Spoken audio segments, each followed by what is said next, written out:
For Robert Langford, life was a masterpiece painted in gold. Every morning began with the hum of imported espresso machines and ended with the city lights shimmering across his penthouse. Windows, billionaire, investor, philanthropist, he had every label that money could buy except one that mattered most. Present father, his 10-year-old son Ethan, was raised more by the staff than by him. Tutors, drivers, nannies, all paid to fill the silence his success had created. And among them was Maria, the quiet housemaid who kept to herself. Her presence barely noticed except for the faint gospel tunes she hummed while cleaning. To Robert, Maria was just another name on payroll until one unplanned morning changed everything. That day, his flight landed early. No announcements, no staff prepared. He simply wanted to surprise his son, maybe even feel like a real father for once. But as he walked through the marble hallway, something unexpected reached his ears. A voice. It wasn't the sound of cartoons or laughter. It was Maria's calm, steady tone, reading aloud from one of Ethan's books. Her words carried warmth, patience, love, and for the first time in years, Robert stopped. He was about to witness something that would shatter his assumptions about race, class, and what it truly means to raise a child. Robert froze in the doorway, his hand still on the polished brass handle. What he saw didn't fit any version of his world. His son, his heir, sat cross-legged on the carpet, eyes wide with curiosity. And beside him, Maria knelt, her dark hands turning the pages of a thick book about history, her voice calm and sure. "And that's why Dr. King fought, not with fists, but with courage," she read. Ethan listened like every word was a treasure. Robert's throat tightened. For years, expensive tutors had tried to teach his son discipline, empathy, purpose. None had succeeded.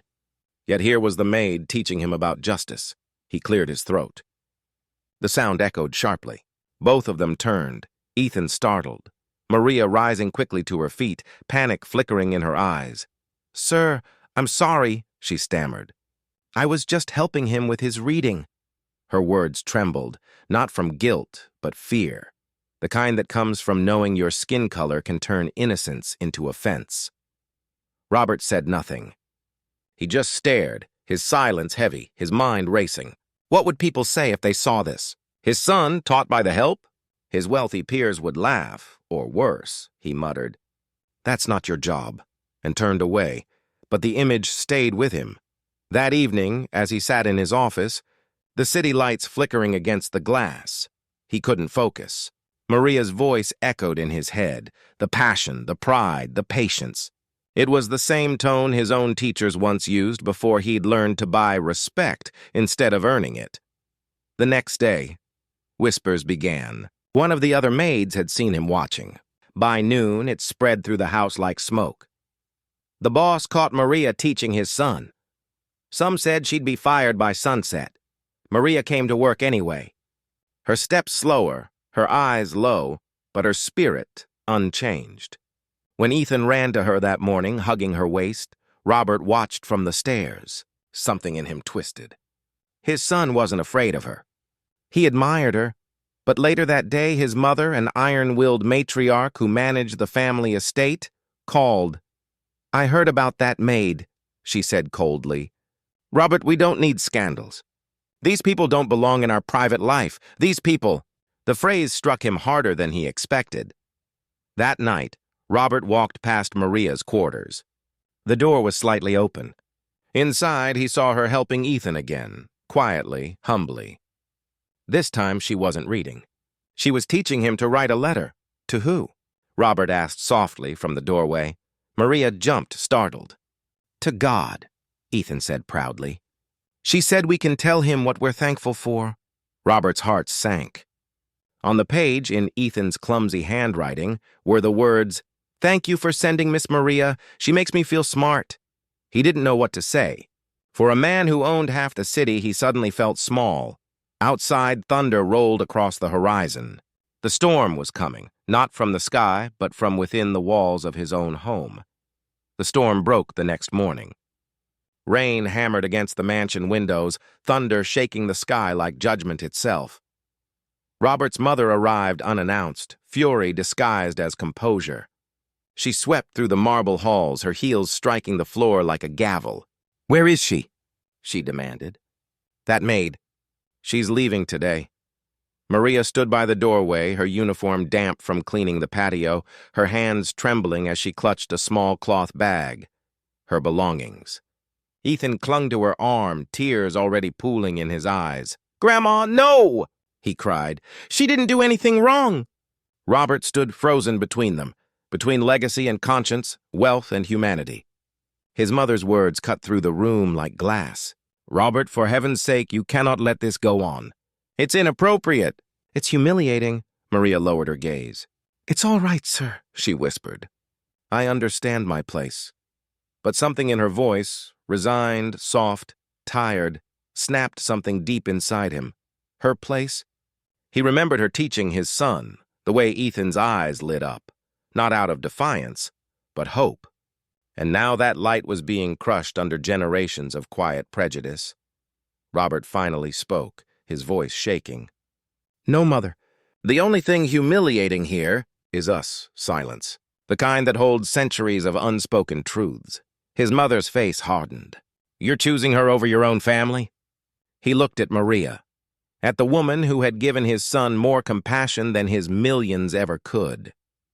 Then at Ethan, whose small hand still gripped hers like a lifeline. "No," Robert said quietly. "I'm choosing what's right." The room erupted. His mother's anger, the staff's shock, Ethan's sobs, all collided in a storm of emotion. Maria tried to speak, but words failed her. Outside, lightning split the sky, flooding the room with light. Brief, blinding, undeniable. And in that flash, the truth stood clear. Wealth had power, but character had the final say. The storm passed, but its echo lingered in every corner of the Langford mansion. Maria didn't return to work the next day. Her small room was empty, just a folded uniform on the bed and a handwritten note left behind. "Thank you for letting me teach, even if it was for a little while." Robert sat with that note for hours, the guilt pressing on his chest like a weight. For the first time, the house felt silent, not peaceful, but hollow. He realized that all his wealth, all his power, couldn't buy the one thing Maria had given freely: kindness. Weeks later, he found her teaching at a small community center on the city's south side. No marble floors, no polished chandeliers, just children sitting cross-legged on cracked tiles, listening with the same spark of hope Ethan once had. He didn't say much that day. He simply watched. Then before leaving, he wrote a donation check, not out of pity, but out of respect. This time, when he extended his hand, she hesitated, then took it. "Back home," he told Ethan, "you'll have many teachers in life, but only a few who'll teach you what it means to see people."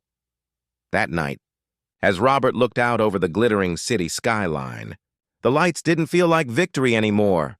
They felt like responsibility, because racism doesn't always wear a uniform or raise its voice. Sometimes it hides behind quiet privilege and polite distance. Sometimes it lives in the spaces where we choose not to look. And maybe that's where change truly begins, not in grand speeches or boardrooms, but in living rooms, classrooms, and hearts willing to unlearn what they were taught. So the question remains, if kindness has no color, why do we keep painting lines around it?